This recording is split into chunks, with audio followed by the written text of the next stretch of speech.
Okay, wonderful. Good afternoon, everyone, and welcome to our third session, our third lecture in the Women's and Gender Studies Spotlight series. I am thrilled to be here with you today. Um, it's, as I always say, it's energizing to gather in this space where ideas, justice, and community meets.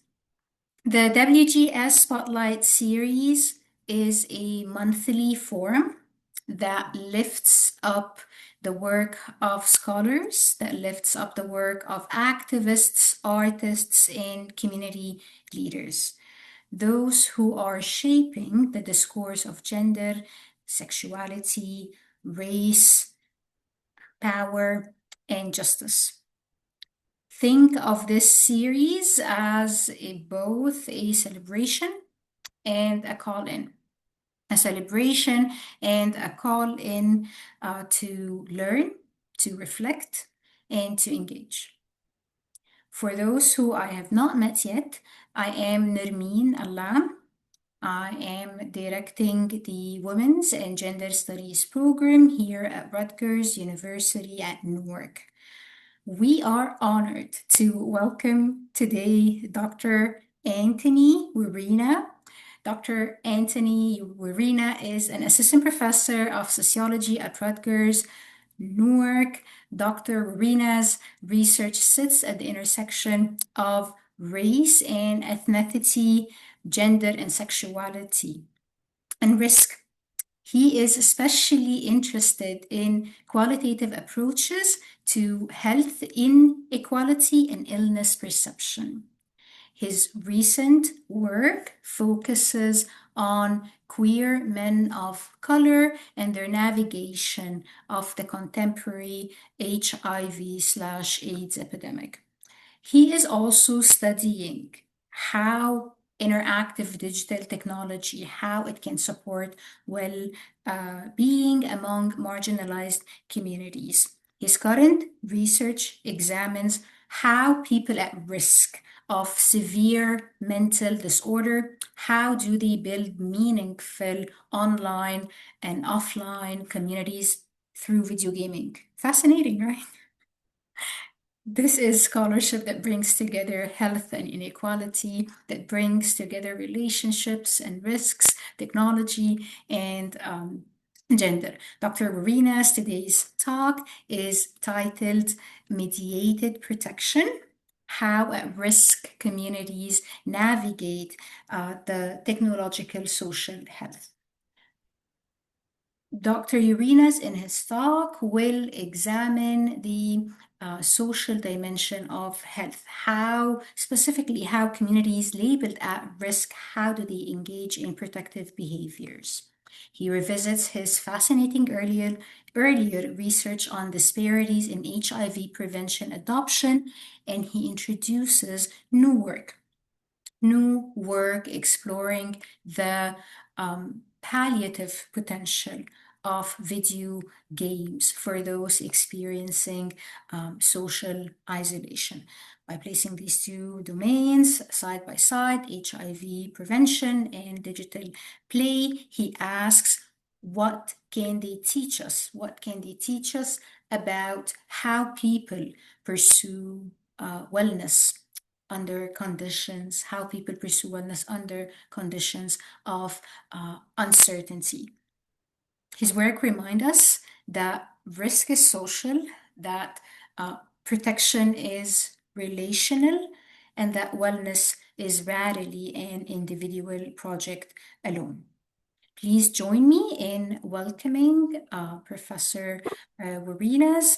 Again, wonderful to have you with us, and I very much look forward to learn from your insight. Professor Warina will share his insight with us over the next 30 minutes, and then we will have some time for questions and answers.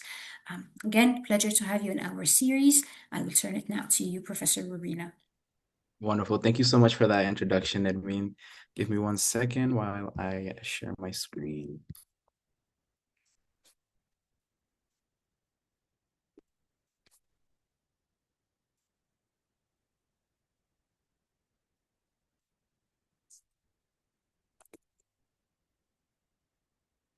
All right, wonderful. Great. Yeah. So just to quickly reiterate and reintroduce myself as well, I am Professor Anthony Ureña, and today I'd like to sort of give a broad overview of the work that I've been doing so far. As Nermeen mentioned, I'm currently here at Rutgers University at Newark with the Department of Sociology and Anthropology. I'm a professor, an assistant professor of sociology there. And in my role, I teach a broad set of classes that directly reflect the research I've been doing for some time. The first is a course called The Social Determinants of Health, and another one that was recently developed is called The Sociology of Video Games. And as Nermeen mentioned, this sociology of video games type of work is a new development and a new direction that for many first-time listeners or viewers, they might think, well, how do you link those two? But I hope that today my talk will sort of show the natural connections between the ways in which health, technology, and risk are all intertwined, regardless of the particular domain that you're focused on. Let's see here. Okay, wonderful. So I first came to this work back in graduate school when I was doing my PhD in sociology over at Columbia. I was really intrigued by this puzzle of the persistence of health epidemics, specifically at a time where we have a plethora of prevention and treatment methods available. I was particularly concerned with the HIV/AIDS epidemic and its contemporary existence. This was back in 2017 when I set out to do this project looking specifically at the experiences of queer men of color living in the city who accounted for a majority of new cases. So I want to do a little bit of a backtracking exercise here where right now what you see on the screen is the most recently available information on HIV surveillance as it exists within New York City. And what the trends are showing is that there seems to be an ongoing uptick in new cases. And this recent post from ACT UP on their social media platforms, they were highlighting how HIV is on the increase in New York. This is particularly troubling because we are currently existing at a time where we assume that the epidemic from the 1980s is something from the past, that it's no longer a serious concern anymore, that we have prevention methods, we have treatment that can help people living with HIV live full, healthy lives. So, for all intents and purposes, cases should be decreasing, especially in a well-resourced place like New York City. However, the numbers are showing otherwise. This is the most recent data, but then when we go back to when I first started this project almost 10 years ago in 2017, that trend was still ongoing. And so that was the puzzle that drew me into this work. Why is that the case? What's going on here beyond the biological? What's going on in the social sphere in which people are coming to still become affected by this illness in one way? So here, going back a couple more years, this is from 2022, we'll see some more recent statistics from the CDC highlighting a particularly troubling trend with respect to disparities, where if you break down the number of new diagnoses by race and ethnicity, we start to see that a majority of cases tend to be centered within the Black and African American populations or Hispanic and Latino populations. And there's this one particular metric that kept up coming on, which is about this notion that 1 in 2 African American men who have sex with men and 1 in 4 Hispanic men who have sex with men would contract HIV in their lifetime, which comes in stark contrast to the other metric here, white men who have sex with men, where it says 1 in 11. So again, what is explaining that disparity? Going even further back, this is back in 2019, data closer to when I first collected this information, when I did interviews and participant observation with a community health organization, those trends persisted. So we see here 37% of the new diagnoses were among Black and African American folks, 32% Hispanic and Latino. And again, if we go back, not much different 2 years later. And once again, these numbers are sort of reflected in New York City. And so to set about this work back then, I decided that the best way to get an on the grounds feel for what was actually happening with this larger structural puzzle was to do interviews and ethnographic work. And so I did 40 very in-depth interviews with members of this population who identified as Black and or Latino and queer or men who have sex with men. I also did participant observation for 1 year at a community health organization that creates these fun, social, yet informative events and other programming for members of this population. And then, of course, from collecting all of that data, I went on to analyze it. In my doctoral work, I came up with this notion of the risk ecology framework, very much so informed by the Bronfenbrenner traditional public health model of ecology, where what the core finding of my work was that risk is not this sort of individual calculation or this sort of thing that is going on in our minds, but it's actually something that is engaged with across all levels of social organization. So of course, at the individual level, you have your risk perceptions, but then when it comes to HIV, how are you negotiating risk with your partners? How are you communicating your sense of self or riskiness to others? What are the broader cultural mores around these assumptions and perceptions? And then lastly, what institutional structures are in place that might predispose or make certain communities more vulnerable to infection compared to others? In the course of that work, I also was able to notice during my participant observation work, I was taking note of how New York City itself was trying to address the issue. And one of the primary public health interventions was the creation of these very eye-catching and informative and sort of relaxed or more fun approaches to HIV prevention. So at the time, PrEP, pre-exposure prophylaxis, a daily pill you can take that severely, or not even severely, even highly decreases your risk of exposure to HIV by 99.9%, essentially. It's a daily pill. Now we have modern applications of the medication where you can take injections or fewer doses. It depends on the particular person and their circumstances. But back in 2017, the primary mode of PrEP for HIV was taking a daily pill. And we would see these lovely ads all over the city that were trying to appeal to the particular populations that were deemed the most at risk. But in the process of analyzing these images and then also speaking with my interviewees about what they thought of them, it was interesting to see another puzzle arise, which is if we have this super effective medication that we know is doing a great job at reducing HIV exposure and the severity of the illness for those who do seroconvert afterwards, and complementary formulations of the medication in form of Biktarvy, for example. If we have these tools available, why is it that these disparities persist? Because if you take a look here, it says 44% of people who could potentially benefit from PrEP are African American, but only 1% of that population are actually prescribed the medication. Similarly, when we look at the Latino population, 25% are able to use this, but only 3%. So what explains that gap? What are the reasons why people are not taking up this medication? This is particularly, for me, was very interesting and intriguing of a puzzle in New York City, where PrEP is highly available. Awareness about the medication and accessibility to it is at an all-time high. For many folks, health insurance covers it, or you can qualify for certain voucher programs that make it low cost or totally free. So why is it in a place that, for all intents and purposes, is the sort of public health mecca in terms of the response to HIV, why do these disparities continue to persist? And what I found there is that it goes, again, beyond individual risk assessment and behaviors, but sort of the role that relationships play in the decisions people are making around their own mitigating factors. So here, for example, I offer some snippets of a paper that I wrote with respect to PrEP uptake. And I have here first an example of someone who is a strong proponent of PrEP use. And for this individual's name, I name him Peter. These are all pseudonyms, by the way.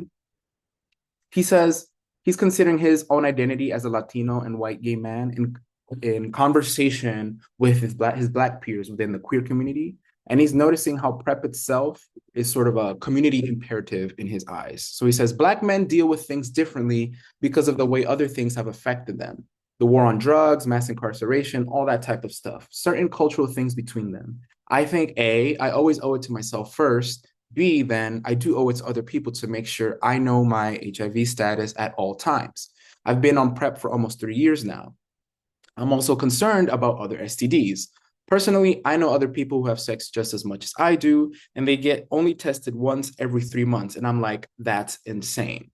So here we have the perspective of somebody who is falling in line with this larger public health messaging where if you have access to this medication, then you should use it. And Peter, however, is also aware of his own structural positionality as someone for whom maybe accessing or using this medication isn't embroiled in broader social processes. So he mentions here the other social issues that the Black community in particular, for example, would be dealing with that he might not be impacted by. And so we can compare this to the example of Don, who is a Latino gay man who also identifies as Afro-Latino given his presentation. He talks about took up PrEP, but then decided not to use it anymore. He says, I'm gay. I tried being straight. Even though my mom and my family do support me, they're still not as open-minded and they still have the stigma about HIV. My mom found out about my PrEP prescription. She thought that I was hiding that I had HIV. And it's just like, they really like misunderstood what it's for. It's to protect me when I'm having sex. If I was to have a relationship with someone who does live with HIV, so I don't get the disease. So Don was somebody who took it upon himself to seek this medication, but because of familial surveillance and their lack of understanding and their sort of ignorance rooted in stigma about the illness and sexuality and all of these difficult moral conversations about identity and health, all of that made using what should be a simple medication much more complex because of the sociality inherent in the drug and its use. And so in this work, I ended up creating this sort of concept of of relational inoculation that basically puts forth the idea that when people are setting about to mitigate risk towards any particular threat to their well-being, there is more at play than just individual decision making. Relationships of all sorts, romantic, familial, partnerships, community embeddedness, all of these things are shaping whether or not someone feels like they are at risk or whether they should be taking up a tool to mitigate that.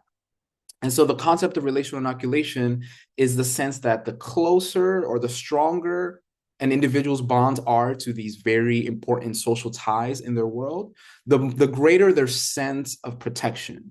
And so if you have these strong social ties, that strong sense of relationship-based protection, you're more likely to reject something like PrEP versus if it's weaker, you're more likely to accept it because you'll feel that you are lacking some form of support. And this is all because relationships as they exist, for example, an individual like Don, his particular romantic relationship, it does not exist in a vacuum. It's also up to the judgment of the folks around him, his near others, like the family members, for example, who castigated him for taking a preventative tool. And then also the broader communities that he exists within, the broader queer community, the broader Latino and Black community, and the sort of intersectional communities there within. So the work that people are doing to maintain those bonds is also work that they're doing to maintain the bonds to others and their broader communities. And so all of that messiness gets embroiled into a single blue pill. So it's not so simple as, oh, I might be at risk of something, let me go ahead and take a pill. For some people, they can access that, but for many others, that's not the case. And so while I was going about this work, this is the basis for my current research that I'll hopefully have this paper under review shortly. As I was doing this work, I also was intrigued by a complementary puzzle of how is it that people are making sense of their own idea of riskiness? And when we consider the variations, which came across very clearly when analyzing my interview transcripts, I was also intrigued by understanding what structural social forces are shaping that variation and what does that in turn tell us about risk perception as it translates into particular protective actions. So that first paper looked at PrEP use, but in my interviews, I also have data about condom use, about abstinence, about how people navigate conversations on and offline through dating apps, for example, in terms of communicating one's own HIV status or sexual health practices to others.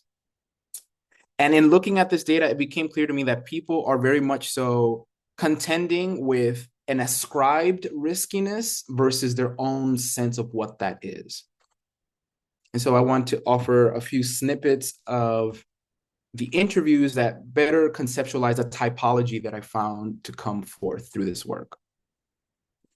So the first set of individuals I found, I call the susceptible, and these are the ones who would consider themselves at risk but then genuinely also concerned about the potential for exposure. So look at what Harry says here. He says, after I ask him and I tell him about the CDC statistics about who is most at risk of HIV, Harry says, well, damn, I could possibly be one of those two with respect to 1 in 2 African American men who have sex with men who could contract the illness. He says, I feel definitely being a part of the Black community and somewhat in how I act is a part of that. It's all about pride, so much secrecy. So you might have the natural instinct and want to do it, but because there's so much shame in it and there's such a stigma, they say in the Black community, you could be a robber or a rapist, all of these different things, a thief, but don't be gay. So they'd rather do it in secrecy. And instead of going to a doctor and finding out the information, rather just go with the risk just to protect it and keep it in privacy. I wouldn't know what to do. I mean, where would I go? Here he's responding to a question of if he were to seroconvert or contract HIV, what would his next steps be? He says, it's because of the stigma as well.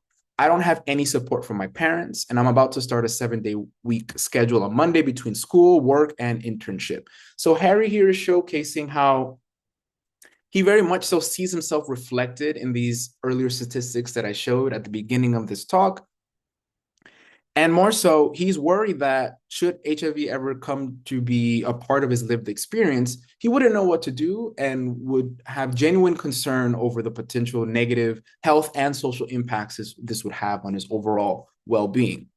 Now, Harry is very different from someone like William, who understands himself to be at risk, but not concerned with the illness, a group that I call the protected.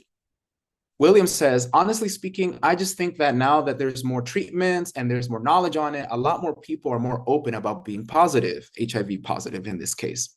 Obviously, the population has grown, so the numbers have probably gone up. But I think if you were to think ratio of people contracting it and knowing, I think now it's a little bit higher. My mom goes to a group every other week where she can go with other people who are positive. I feel like now more people are talking about it. Right now, no, I don't feel concerned. Before, I'm not going to lie, especially at the end of 2017, was I would have to say my rock bottom, and I've been through it all, to being homeless, to just not knowing what the hell was going to happen the next day. So something interesting here is happening, right? Where William, he understands himself to fall again within that epidemiological categorization of who would be at risk of HIV, but first, he has direct and immediate exposure to what it's like to live with HIV because his mother is impacted by the illness. But then also, he's noticing a transition in his social safety net. He talks about previously being homeless and not really being sure how to support himself to no longer being in those circumstances. And therefore, should he ever seroconvert, he would presumably be okay or all right because he's seen what his mother has gone through. A third group that came across is pretty distinct that I call the exempt. And these are the individuals who consider themselves to not be at risk of HIV and also not be concerned, even if they were to seroconvert. So Lucio, he says, we take risks by merely existing in the world. But to me, risk is a behavior that you engage in, understanding that there could be ramifications that are unwanted for you. I'm one of the most fortunate outliers because if you didn't meet me and you just looked at my information on paper, like my number of sexual partners, my age, where I grew up, where I came from, my ethnic identity, my sexual identity, you were like, this kid's in danger. You know what I mean? So here's something really interesting. Lucio is very aware that on paper, he falls within the camp of what would be considered epidemiologically an at-risk group. This is the ascribed label that he understands other people place upon him. However, that is in stark contrast to how he views himself. Again, because of his own lived experiences, because of the particular resources available to him. Lucio, like many of my respondents, is college educated, has a job, has health insurance that at the time was wavering, but was in the process of getting solidified and felt a strong sense of social support, not just with his friends, but a broader queer community that he considered himself to be a part of. That said, he, like William, is aware that the HIV that exists today is not the same epidemic or virus that we were first exposed to back in the late 70s, early 80s. It is no longer, as many respondents say, a death sentence, but a social weight to carry. And even then, in a place like New York City, which tends to be a bit more amenable to the experiences of folks without too much discrimination, though it definitely exists. There is a noted lack of worry about what it would be like to live as someone with HIV in individuals who would fall under this exempt camp. And the last group I call the cautious, and these are the folks who, again, don't consider themselves at risk, much like Lucio. However, they do still hold genuine concern for the virus, either for themselves or the broader community or close others. So Benjamin is somebody who captures this view when he says, I mean, to be honest, I don't think it fits for me. But I also realize how many things have gone right in my life to get me where I am. It's not a dissociation from being Black because I very strongly identify as Black. But when I hear a stat like that, I really think like that is my experience because I immediately think of all the people who haven't had the opportunities that I've had. I was born in a neighborhood like that, so that could have been me. I kind of opted out because I got saved. People helped me get to where I am now. So I feel like, no, I don't think of myself as part of that stat, but I also realize why that is. So here, Benjamin is highlighting how, due to circumstances in his life where he first was born and raised in a low income neighborhood where HIV rates were high, he had family members who moved him out. He went on to go do schooling at a different state and eventually came back to New York City with a high paying job, living in a relative's home in a wealthier neighborhood. And so he has clear awareness about his own socioeconomic capital, his cultural capital, all these resources available that offer him a protective shield, such that he no longer considers himself to be in that camp of at risk epidemiologically. However, he still holds that concern because he knows that an illness like HIV does not necessarily discriminate against others based off of identity. He has seen friends and other close individuals get impacted by the illness, and he knows that while social acceptability of living with HIV has generally increased, it can also carry a lot of sociopolitical trauma with that. And so for him, it's something that he's cautious about, but feels that he can manage his well-being regardless. So here is just a quick little typology table highlighting these different groups. And what I noticed in terms of what determined people's different positioning is a difference between epidemiological alignment. How much do you align yourself with this CDC or public health external entity identifying you as at risk based off of your statistical demographic information? And then also your level of affective vulnerability, your general fear or concern about HIV becoming not just a risk, but a reality in your life.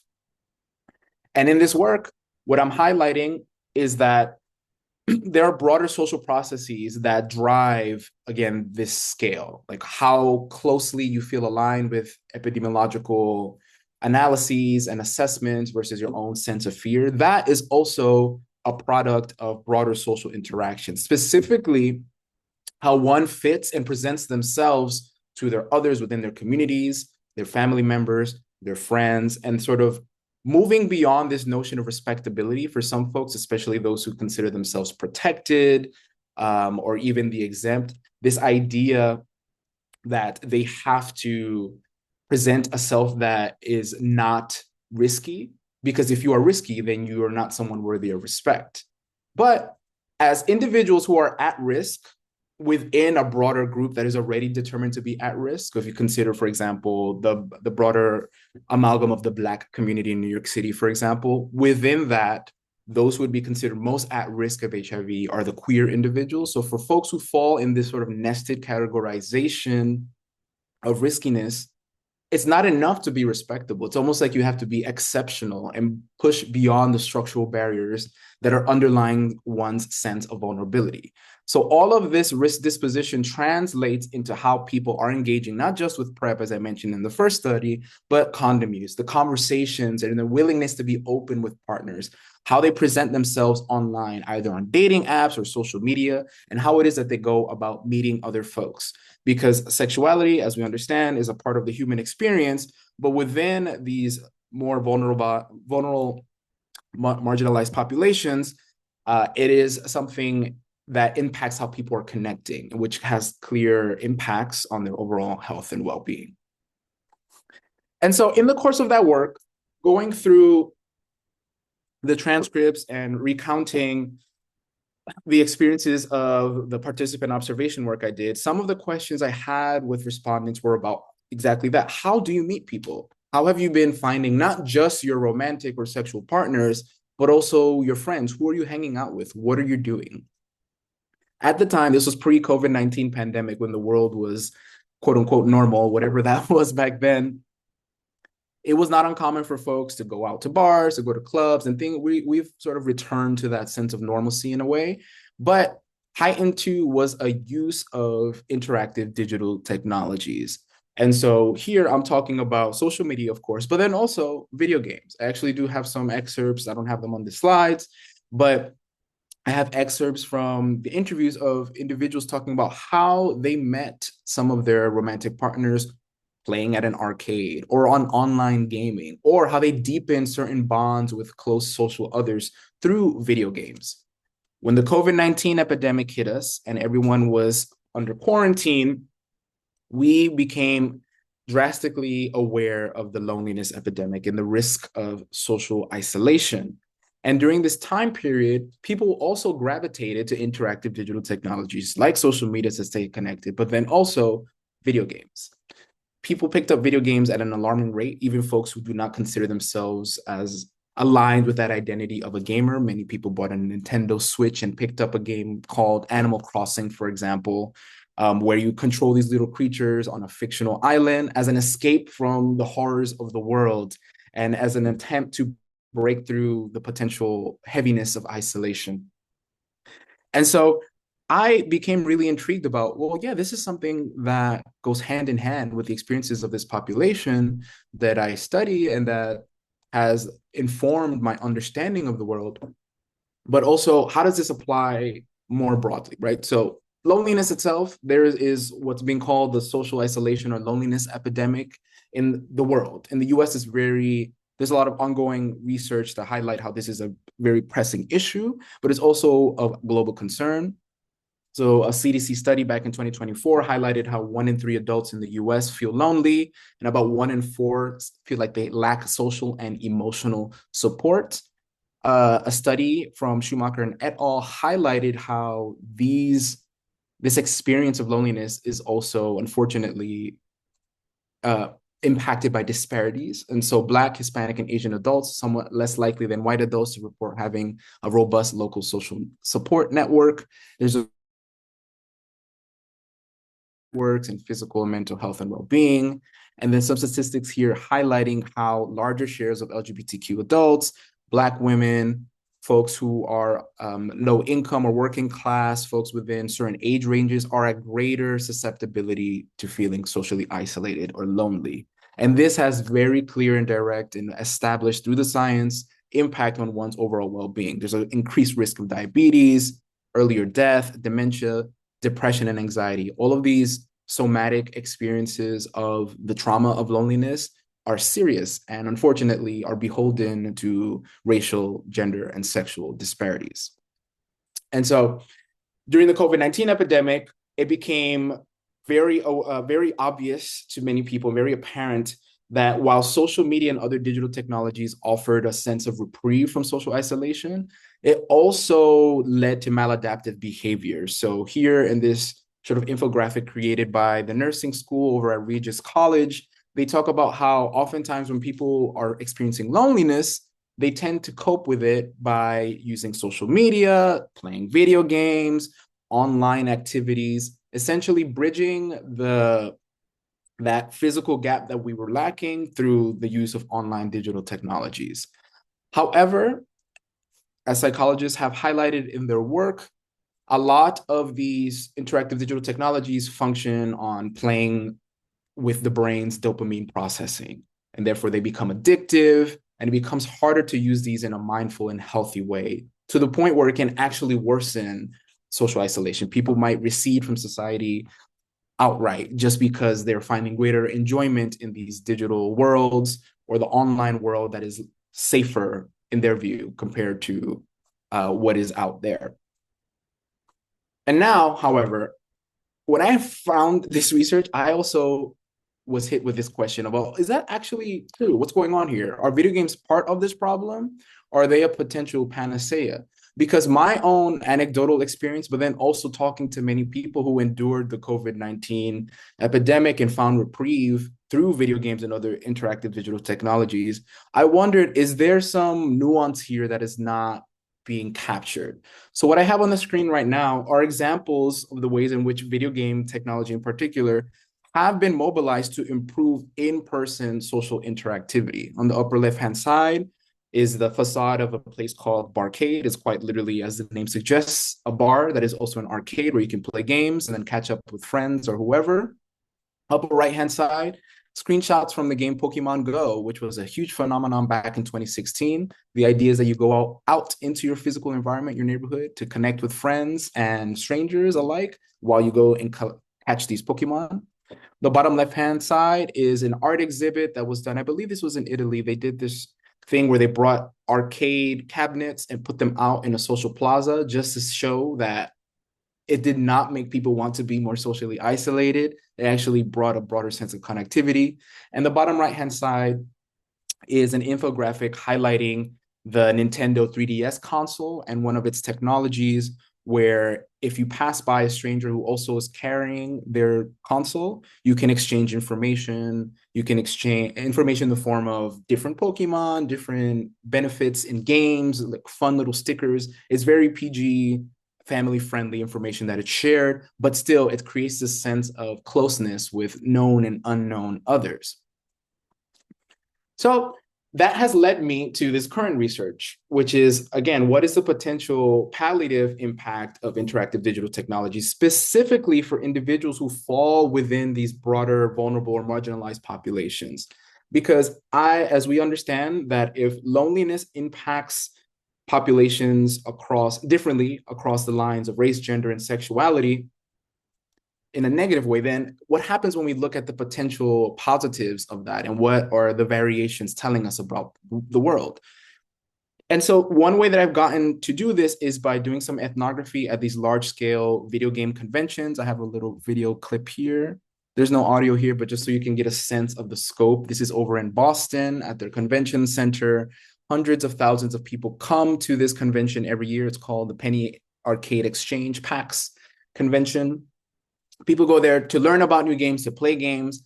But in my own observations, I also found many individuals for whom this and many other events like it are their saving grace. This is where they find community. I spoke to one individual in particular who identified as a racial minority, a gender and sexual minority as well too. They mentioned how back at home, they live out in the Midwest, they don't really have a strong sense of community or connectivity to their family members. They get bullied at school. However, they did find a community of folks online who shared the love for one particular video game. And they make it a point every single year to return to this and other versions of the PAX conference in order to see themselves, to be together in community. And so that is a particular puzzle that I'm intrigued by. How is it that individuals are taking interactive online digital technologies to foster in-person connectivity, specifically individuals for whom they might feel extra ostracized or a heightened sense of pariahdom in their own physical home environments? And adding to this paradox too, the research on gaming has shown that oftentimes online platforms, online gaming services tend to be hostile towards women, towards people of color, queer individuals, folks who might be neurodivergent. And yet still at these conventions, I found dedicated groups, large swaths of individuals who fall within these camps who say, we don't feel like, yes, we experience this discrimination when we're playing the games at times, but we don't feel that's enough for us to feel like we have to remove ourselves from this world. If anything, these games and this technology, they thrive because we're here. And on the right-hand side, we can actually see an official art piece commissioned by the PAX organizers here, highlighting that PAX is a welcome home to everyone. Here, they're talking about the use of restrooms and gender identity, for example. And I'm really taken by the final line here. It says, we are needed here and we aren't going anywhere. So what explains that dynamic in which a population that is traditionally ostracized from one particular realm is actually affirming their place here? And how does that translate to the use of technology to improve and lessen the stressors of a health risk such as social isolation? In this work, I've also been able to do a bit of participant observation. So I've spoken on quite a few of these panels at PAX talking about what video games themselves teach us with respect to health and healthy relationships. As a result of speaking on these panels, I was actually recently featured on a podcast from the Boston Globe where I talk about my own lived experience with video games as it figured into my family life, my personal life. And coming shortly, I believe it'll be released in March. I've been very fortunate to contribute a chapter to an edited volume called The Zeitgeist of Final Fantasy VII, Final Fantasy VII being a very popular global phenomenon in the gaming sphere. And in that chapter, I talk about what that game in particular teaches us about health inequality, stigma, all of these things, just to prove a point and reiterate what many who have come before me have shown, that gaming is not just for fun, but can actually be very educational and fulfilling beyond its sort of means of relaxation. And last but not least, of course, I couldn't just leave this out in the academic stratosphere without bringing this home. And so here at Rutgers, as I mentioned before, I teach a class called the Sociology of Video Games, where my students get to learn firsthand social research methods and contemporary theory, practicing it by analyzing and playing different games. Very recently, I implemented a VR or virtual reality component. You can see some images on either side of the screen here, where my students are engaging in interactive digital worlds. That some of these experiences are just full-on games, but then there are others, one that I particularly like called Noun Town, that are designed to feel like you're playing a game, but then you're also in that process learning a new language. And because you're in a virtual reality world, it's hard to see here, obviously, it's as if you're living in a fictional environment and interacting with these other characters to emulate what it's like to learn language out in the real world. And so when students play a game like that, I ask them to, of course, experience the game as it's designed, but now put on your sociological lens and consider, what is this teaching us about the strength of weak ties? What does this teach us about actor network theory? I want you to engage in a digital ethnography of the world that you see in the virtual reality. What do you see in your environment that is pulling you into the particular stripes of the digital or virtual characters that you're engaging with? How does that relate to the real world? And so, of course, my students will have an opportunity at the end of the semester to present their analyses of this and many other games of their choosing. So I know that was a lot, and I hope it was informative, but this is sort of the depth of my current academic research and you. Wonderful, wonderful, Anthony. Fascinating presentation, fascinating work. You know that I'm a big fan of your course, and I think that it's fantastic. And a big shout out for the course. I wish that I can attend it. And my question is based on the outstanding course as well as the presentation and the insightful findings that you shared with us.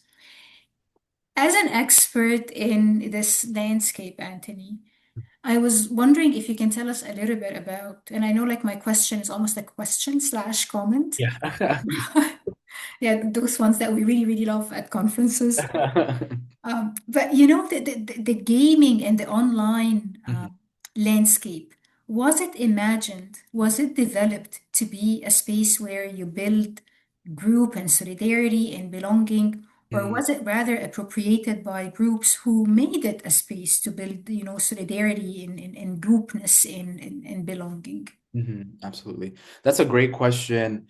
What I've seen is it's twofold. Mm. In the one end, as technology is developing and video games are getting more realistic and more interactive, video games have always tried to be a digital emulation of the things that we've done in the real world. So think about playing ping pong out on a field or on a table with somebody, and then the creation of the game called Pong, where you're by yourself at home using a controller to play that. But then as the game's technology improves, people are playing games together. People are going to places like arcades to play together. And so what happens when we have technology that facilitates being together alone or separate with online, right? the game developers will create games that inherently build in online components. I think about a game like massive multiplayer online games like World of Warcraft or Final Fantasy 14 that are designed specifically to function as alternate or second worlds that you can go to.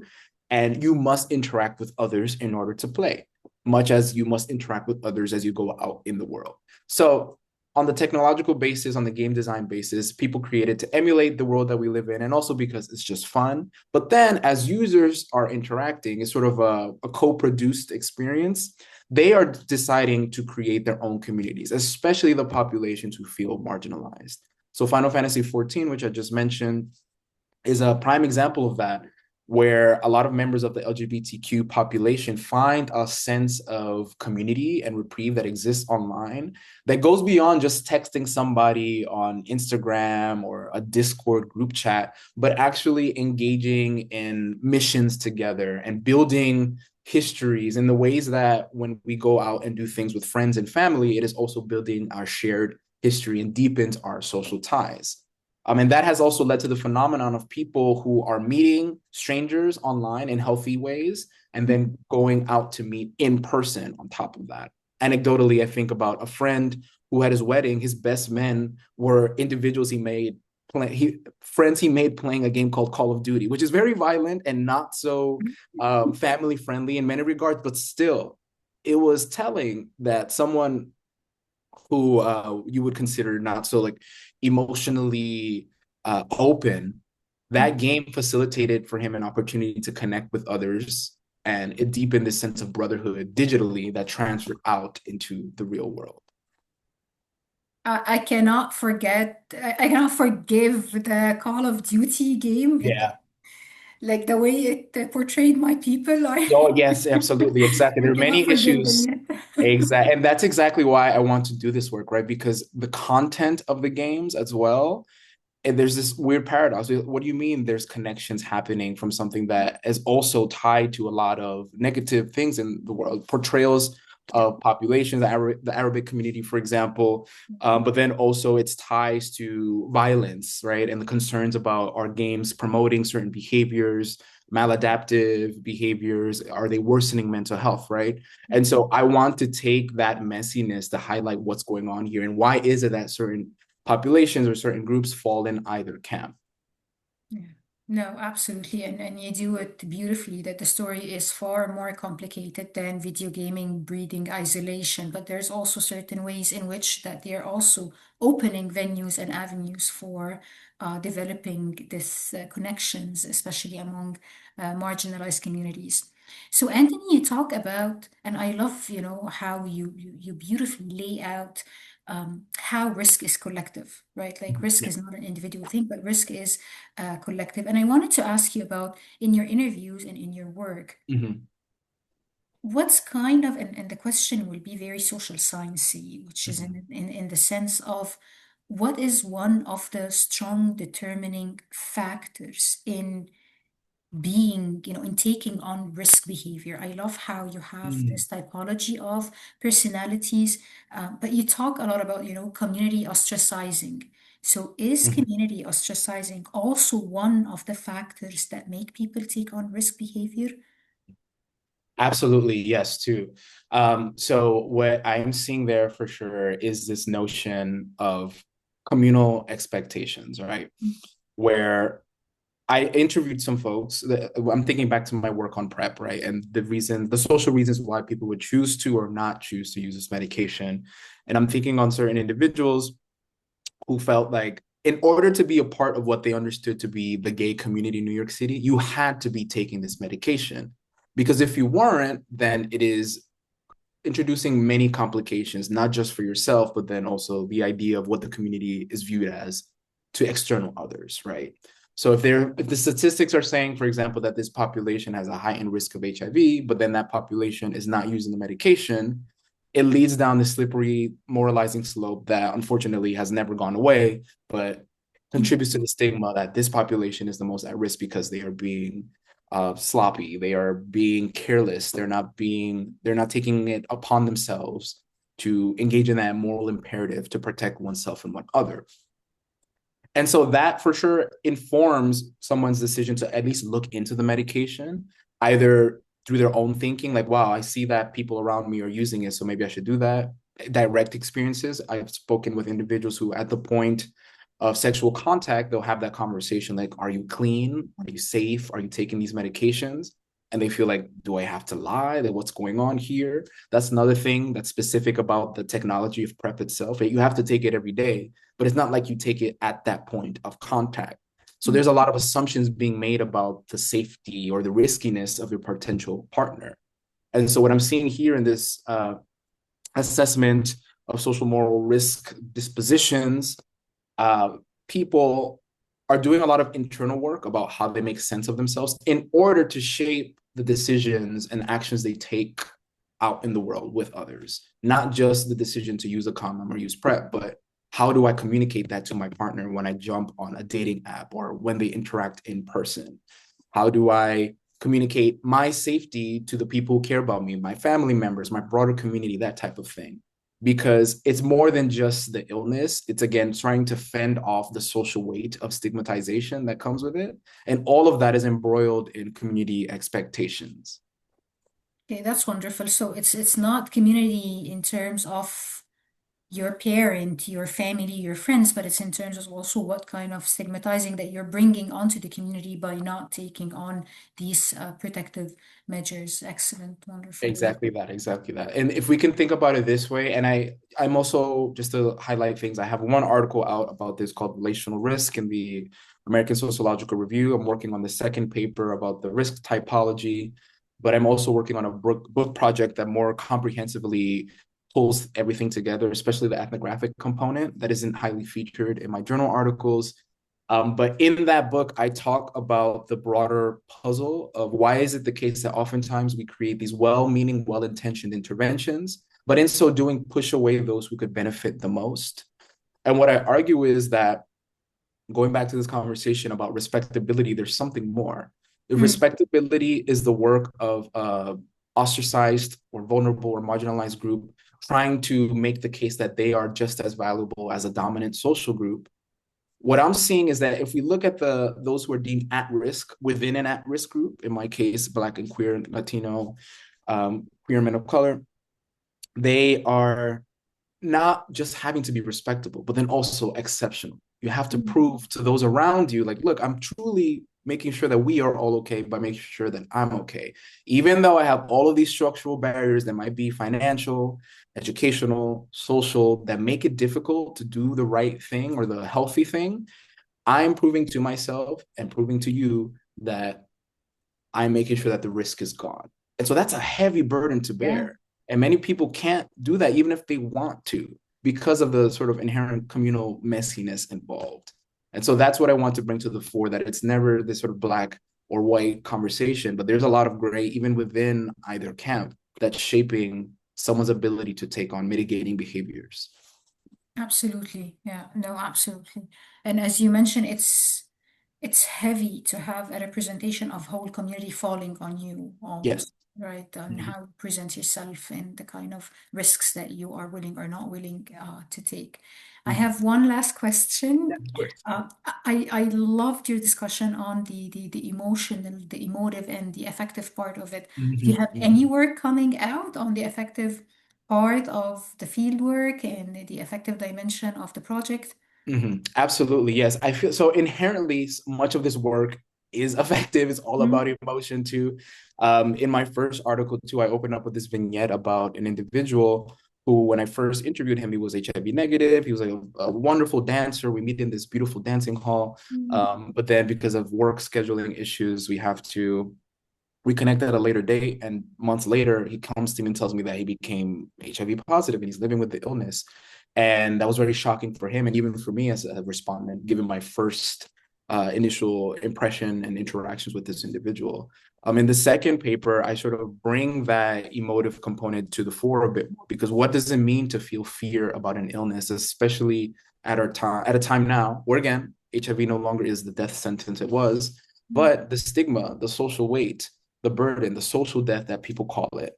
One individual, he talks about it being sort of like this banner that you carry around you all the time, even if you don't tell someone, eventually, hopefully, you would let them know what your status is. And like that's a heavy burden to bear. That comes through in the fear that individuals communicate in the decisions they're making, how they go about their relationships. And so it's something that's featured in that second paper, but for sure, much more harped upon in the book itself, because that is capturing the essence of this question, right? If we have the means to stop an illness, number one, why is it still there? Why do the disparities persist? And why are people still concerned then if we have the means to live a full, healthy life, right? There's genuine concern that is not being fully encapsulated, that impacts not just the members of these at-risk groups, but impacts everyone. Because what we learn about the experiences of the vulnerable is teaching us about how we are connected as a society as a whole and how we can protect one another. Wonderful.